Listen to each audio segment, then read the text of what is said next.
was a Sunday, the 2nd of July, 06. The girls were at the dad's and I'd just done Sunday dinner for me and him, and his girlfriend Kat asked him to come up. So he says, I'll be home early. It will be about 10:20 that I rang him. No answer. And I kept ringing and ringing and ringing. No answer, and I just knew that something was wrong. Kat's mum answered the phone and said, haven't the police been to see you, etc. And I said no. And she says, there's been an accident. She says, Michael's been injured. He'd been hit with such force that his brain had swelled.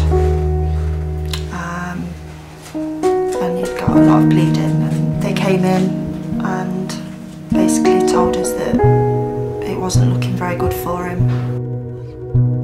Just knew that he'd gone. We just knew.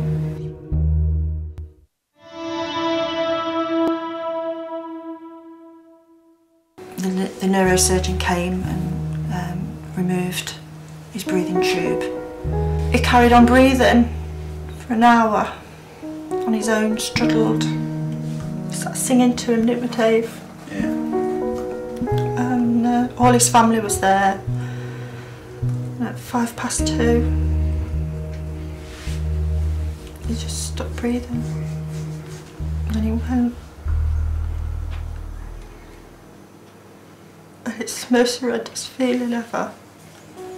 I mean, it's not just our family, it's his friends. I found it very, very difficult to acknowledge the fact that he was gone, because he was such a figure in everyone's life. If you knew him, he had such a big impact that you'd remember him forever. You couldn't believe it that someone that our age had died at such a young age for no fault of his own. Someone else had taken his life in a reckless act. And he'd just come from the pub and just turned, you know, and he'd been drinking all day, already been done for drink driving, shouldn't have even been driving.